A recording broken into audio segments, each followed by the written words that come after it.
Hello, everyone. Thank you for joining today's live webinar. I'm Dr. 𝐂𝐯𝐶, and we have a special episode today. And we're going to be talking about AI. And I have a special guest, and you probably know Carl Schoenfeld, and he's an award-winning screenplay writer and works in University of Oxford, and as well as in BAFTA and all other film institutes. And we wanted to talk about today AI in films.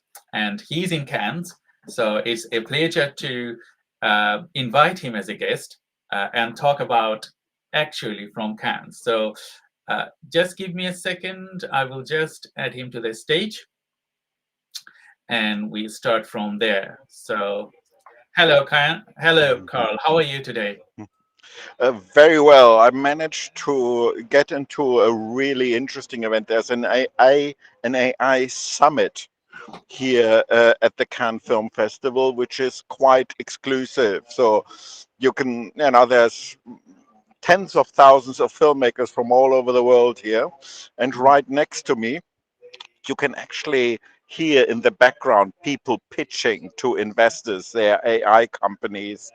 And I'm one of 100 people who've been selected to participate in that AI summit. I didn't know that it coincides with the pitches, but now I promise to be here.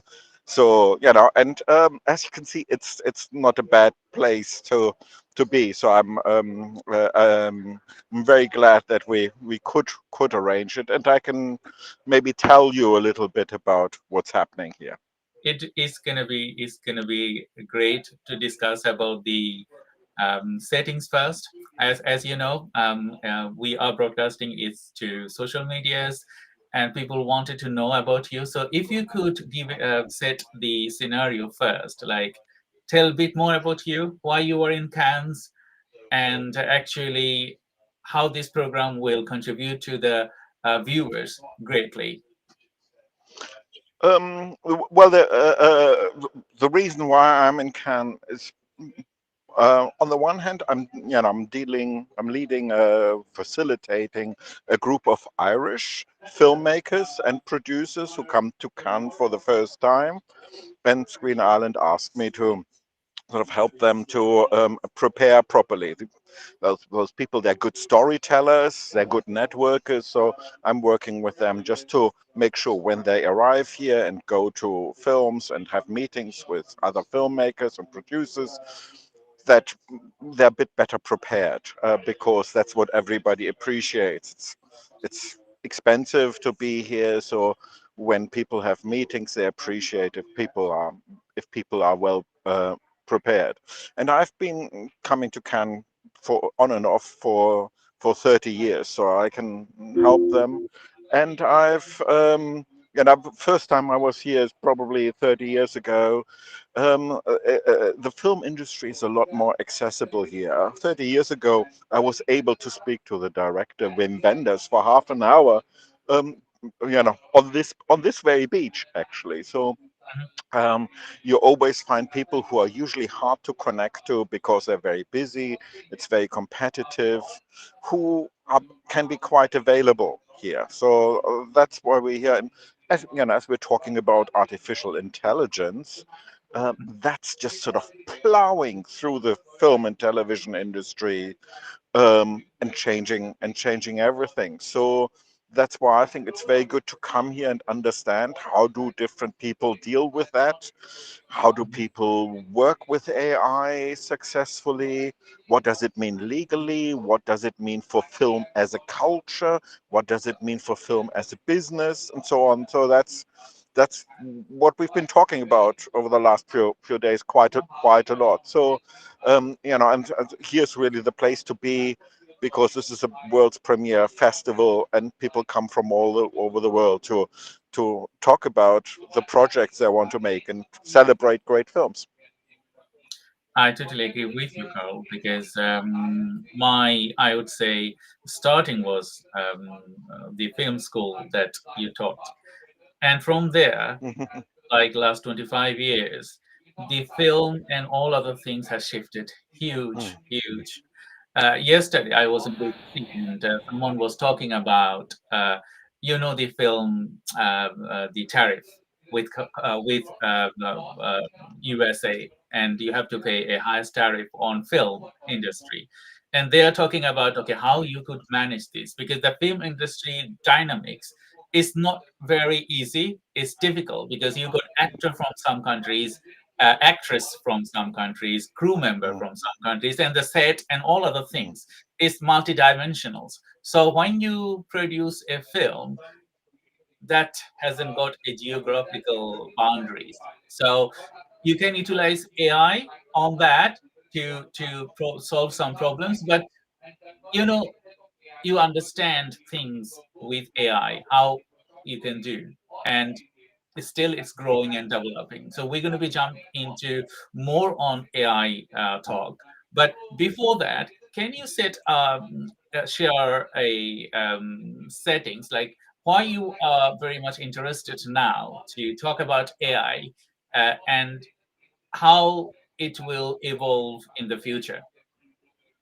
Well, I actually struck up a relationship with a company called Largo AI.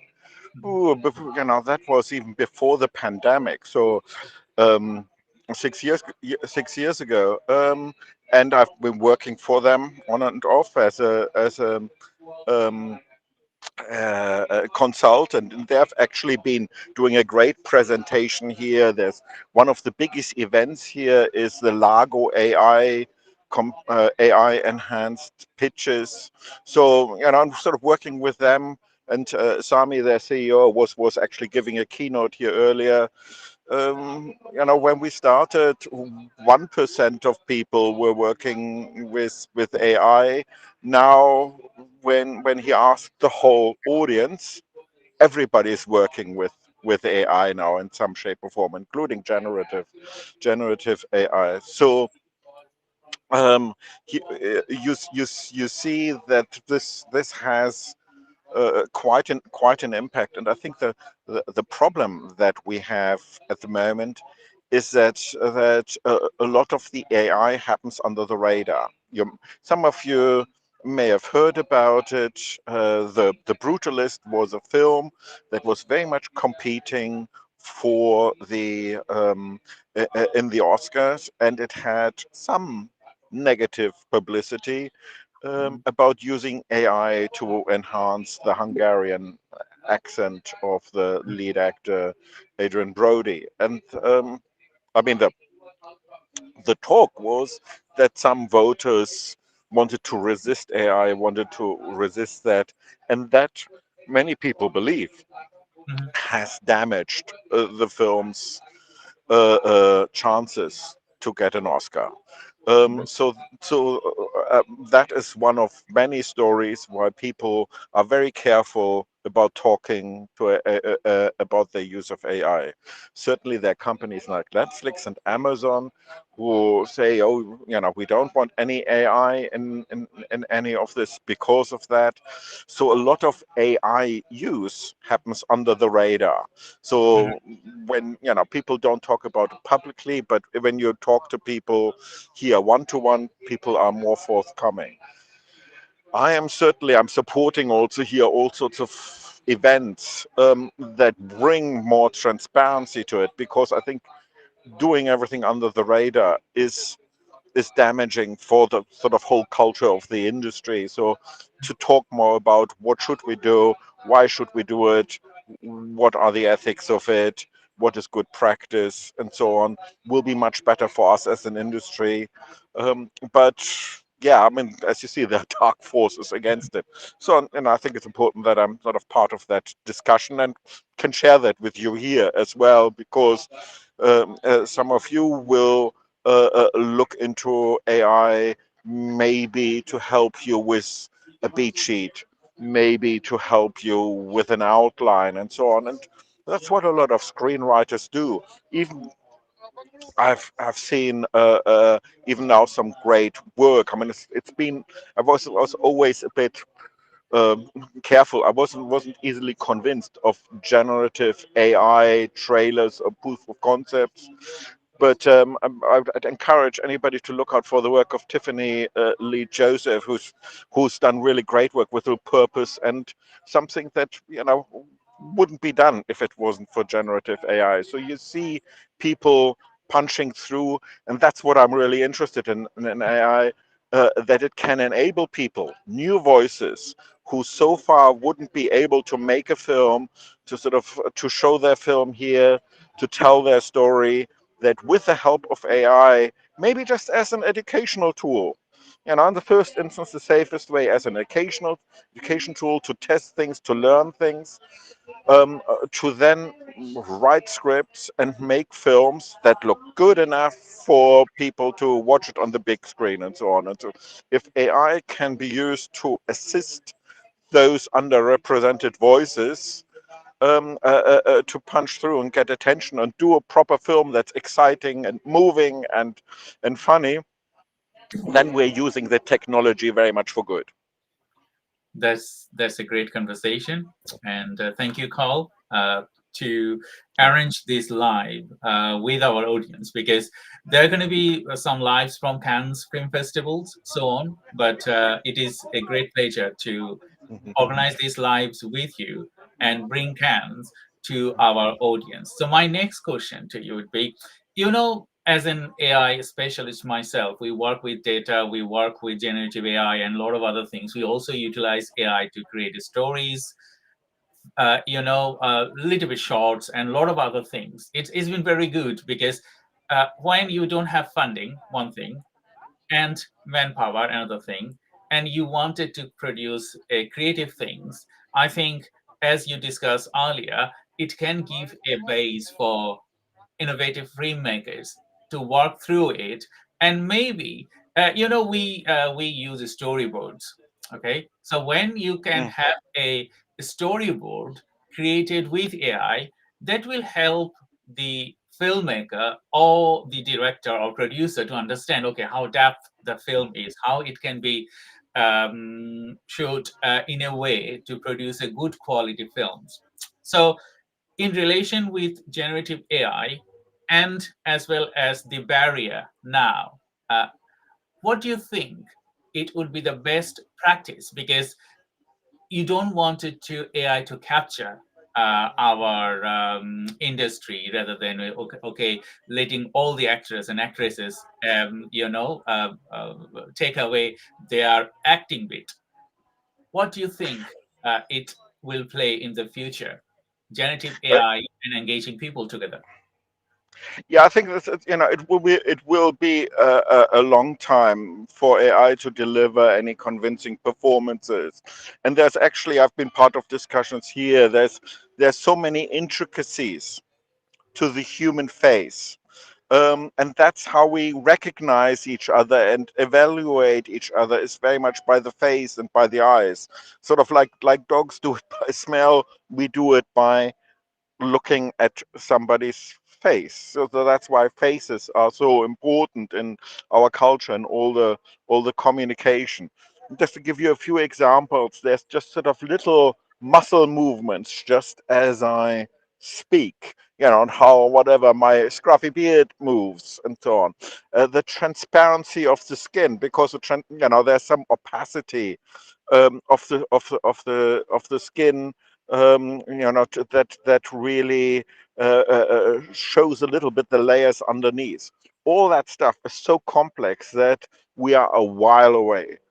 from AI to recreate, at least sort of one of the award-winning performances. So let's say, certainly in the sort of midterm, we will always, even if we do something on a different planet, I have a script set on a different planet and so on, we will need actors' performances Mhm. to feed that into any AI process.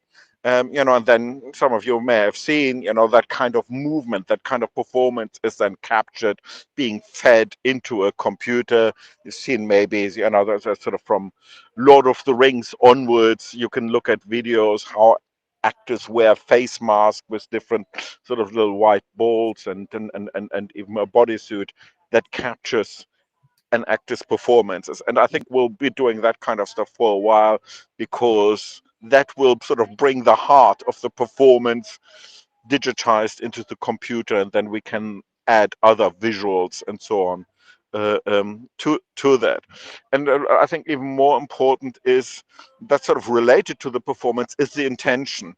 I think there is nothing that AI can do really. If you grown up somewhere in Africa, in the slums, in working class northern UK, India, and so on, and you want to really tell the story of your community, what it feels like to be me. And you look at all the sort of, the great films, they always have that creative intention, a very coherent creative intention of saying, I want to tell you my story, what it's like to be in this situation, and sort of share that humanity. It's my experience, but I can, the filmmaker's talent is, I can open with my film the doors to that world, so that other people in very different circumstances can join in and understand that experience.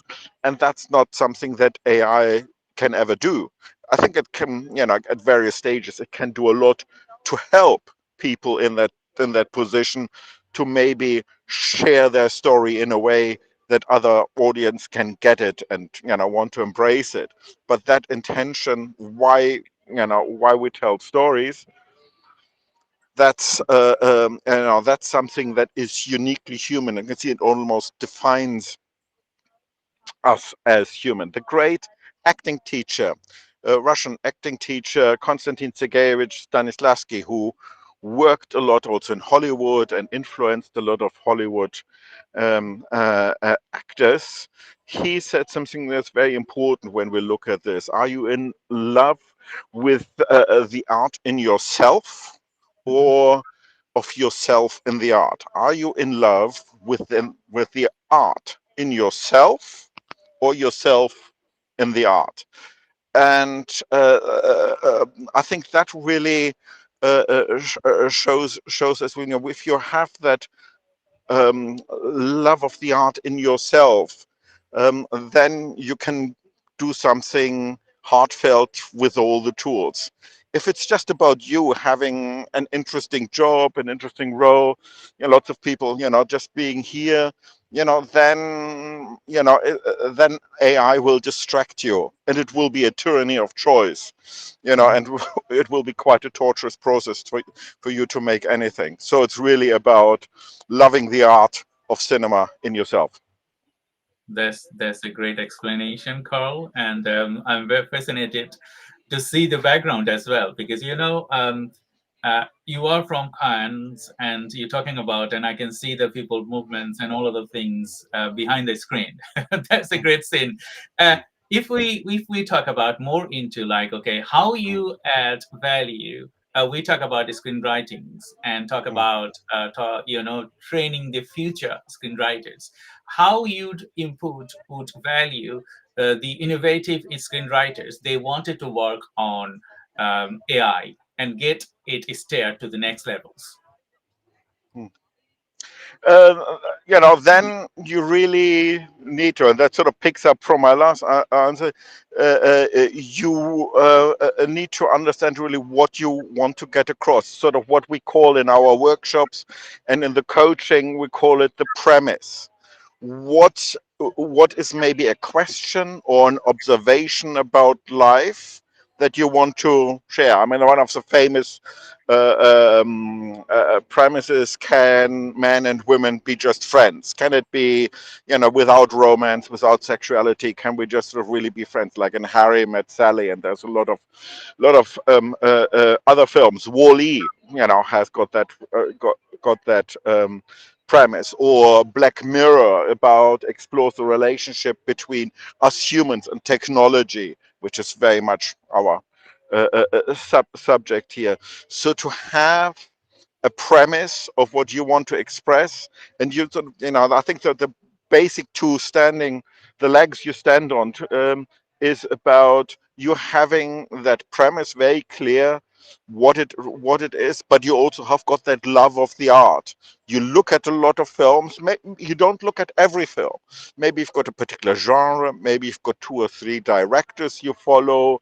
Maybe Studio Ghibli or Disney or something like this. You've got your corner in that art, but you know that very well. You've got a great love for it, and I think that without you having that love for the art, it's very difficult. It becomes very difficult. It's something that can be nurtured and developed, but I can't say anything that will create that love of the art inside you. I can maybe point you to look at a particular film that's relevant to your work, and you can feel it when you watch that film. Oh, it feels like a handshake. It feels like an embrace from a long lost friend, but it's a filmmaker who lived in a completely different age in a different country. Or maybe you don't like that film, then we talk about other films and so on. But, it's that love of the art and your premise, the two things that will drive your story forward. And that will even, the premise, is something that helps the director where to put the camera. William Friedkin talked about it on The Exorcist, that they had this idea in The Exorcist that fear, and this being a horror film, that fear is not what's in front of us. It's Hmm. actually what's behind us. And that really ruled every decision. If you've got a premise, every creative decision you make, you can say, what is the premise saying about that? And every scene you look at, what does it do to move the premise forward or move the premise backward or give us a different idea of the premise? If it doesn't do that, the scene goes out. And even when there's us where to put the camera, there's lots of people in The Exorcist who are turning around just because they're nervous about what might be behind me. And it's true, it's not the monsters that we are afraid of, it's not vampires, it's uncertainty. What might be behind us? And there's a great psychological wisdom in that sometimes can be very easy to forget. So we make films to remind us of these truths that are so essential but so easily forgotten. Oh, Ken, Carl, is a great explanation. Thank you very much.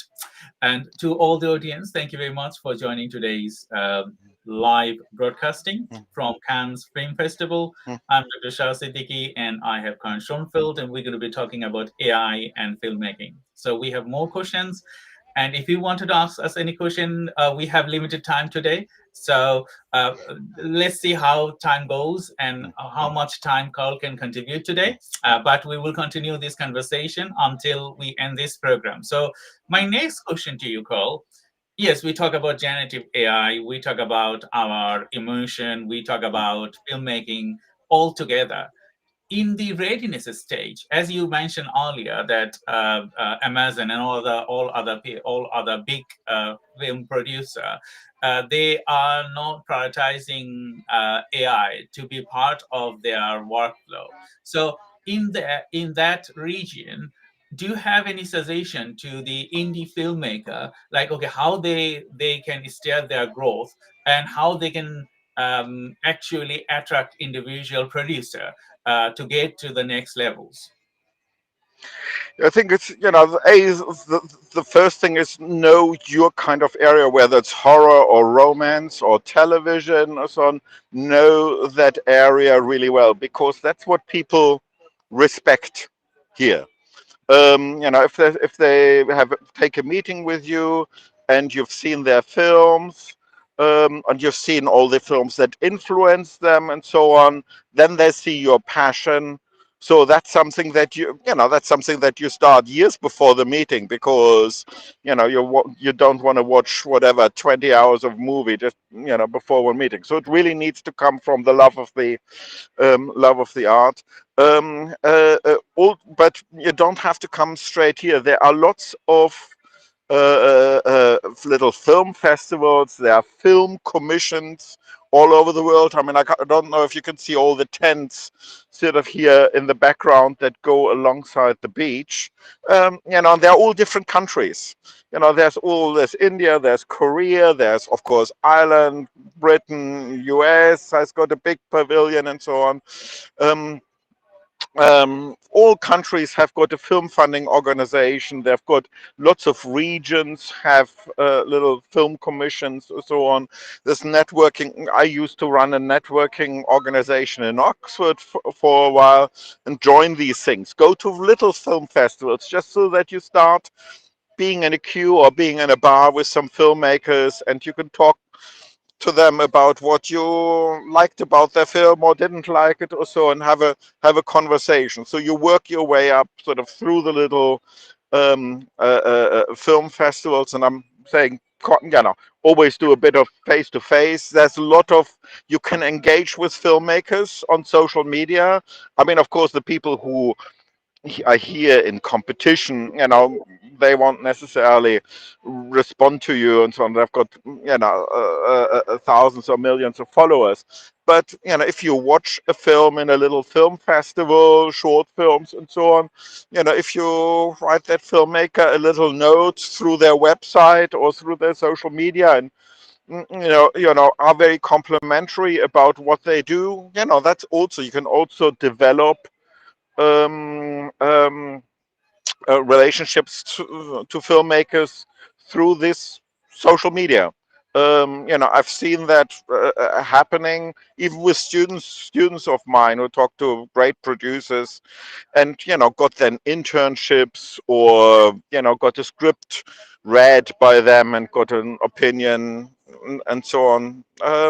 That's all possible. I mean, one of the people I went to uh, uh, film school with.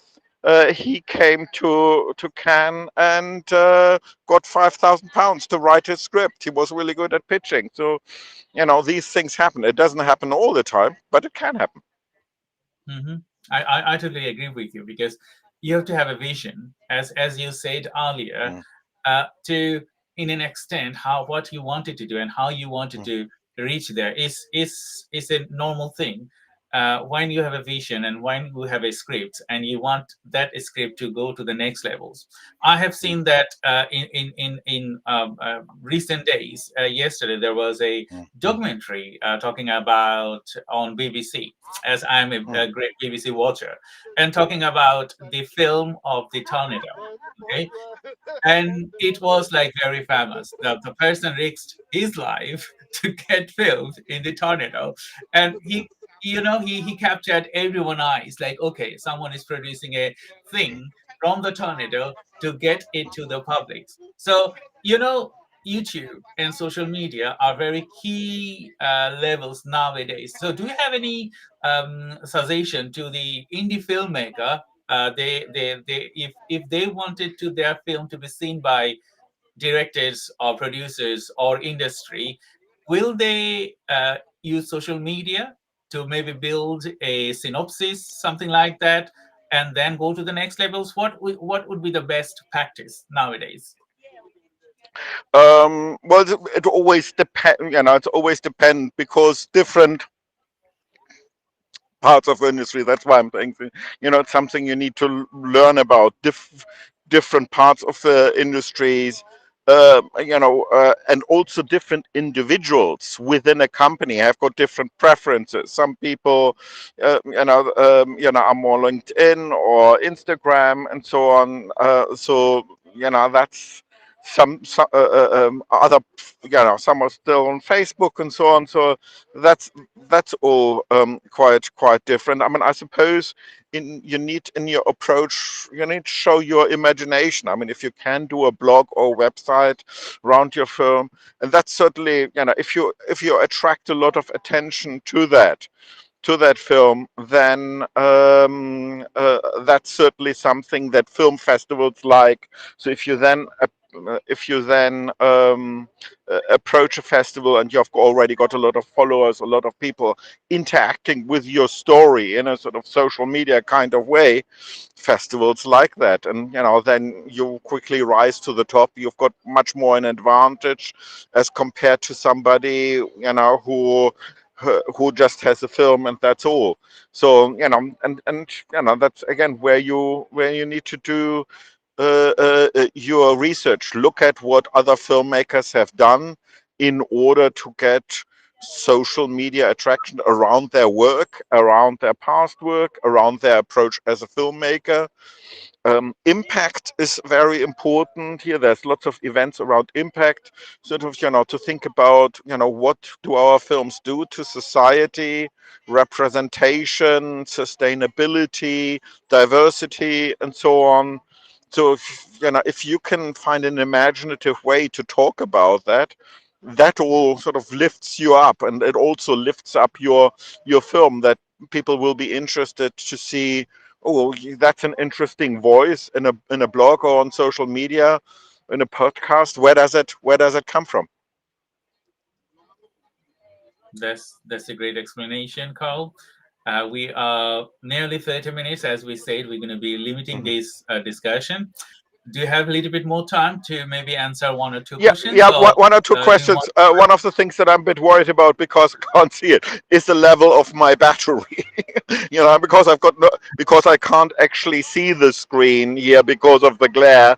So I'm at the moment, I'm sort of kind of praying that, we're not in the red yet. So I don't want to sort of, in case I'm just go dark, it's not because I don't care, or I just saw somebody important on that sofa in front of me.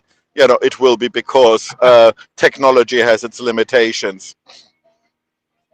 That's okay, Carl. So I'm just going to do another two questions.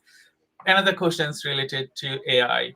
You have joined some of the talks in Cannes Mm, Festival related to AI. What's the mood over there? Like, you have negativity, mm. positivity, or okay thing. What are the mood there for growing AI space on film? Um, I think it's still quite hesitant, and that's what I mentioned earlier on. Also, there's a lot going on under the radar. It's sort of a bit like talking about AI. It's a bit like porn. If that's not too radical a point of view to take. I mean, because everybody says, they don't watch it, but how come that half the internet is made up of it? I mean, that just doesn't compute. And sort of likewise, it's about the attitude AI. Here that, that people, everybody knows it's going on, and there's few places sort of like here, where people are actually happy to have, usually sort of the best conversations one to one about it, and but there's also, and that's what I think where a lot of our listeners here come in, there's also, really positive case studies with filmmakers coming out of nowhere and doing some really interesting stuff, and they wouldn't be talked about here in Cannes if they hadn't spent months, learning the different platform, what they're good for, and then creating something that people find compelling. So I think AI definitely is something where people always want to learn more about, and you putting some compelling work in front of them is certainly a way to get their attention. I think sort of something that might clarify, but I was around some of the work that I produced was in the first digital revolution, when people were uh, for the first time making films with very small cameras. I mean, for 100 years, people made films with very big cameras that were very heavy, and so on. And suddenly, you could make a film with a small camera. And I went to lots of festivals where I was on panels where people asked me, "Oh, how do you do how do you do a really great movie?" With a small camera like that. So I noticed during that digital transition that for many years, filmmakers said, "Oh, I'm a filmmaker. I do film with sprocket holes on the side. I don't do that video stuff." And people were quite arrogant. But then the change happened, you could say, within months.